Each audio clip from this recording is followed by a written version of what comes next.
নমস্কার বন্ধুরা, সৌমিতা রান্নাঘরে তোমাদের সবাইকে স্বাগত জানাই। তো আজকে আমার রেসিপি হলো বাটার চিকেন, যেটা বাড়িতে কিন্তু কয়েকটা উপকরণ দিয়ে খুব সহজে আমরা বানিয়ে নিতে পারবো।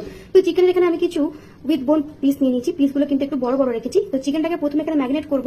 এখানে আমি প্রায় 1 বাটি মতো টক দই ব্যবহার করছি। টক দইটাকে কিন্তু জল ঝরিয়ে নিয়েছি। একে একে এটার মধ্যে দিয়ে দেবো অল্প একটু নুন, আদা রসুনের পেস্ট, দিয়ে দেবো কাশ্মীরি রেড চিলি পাউডার আর গরম মশলা গুঁড়ো। সঙ্গে দেবো কাশ্মীরি রেড চিলি পাউডার, আর দিয়েছি একটু কাঁচা সর্ষের তেল, দেবো হাতে ক্রাশ করা একটু কাসুরি মেথি আর পাতি লেবুর রস। সমস্ত কিছু দিয়ে কিন্তু ভালোভাবে এটাকে মেখে নেবো। প্রায় 2 থেকে 2.5 ঘন্টা মতন কিন্তু এটাকে ম্যারিনেট করে রেখে দেবো। তোমার কাছে সময় থাকলে আরো বেশিক্ষণ ধরে কিন্তু এটা ম্যারিনেট করে রাখবে। এরপরে কড়াই দিয়ে দিয়েছি অল্প একটু সাদা তেল।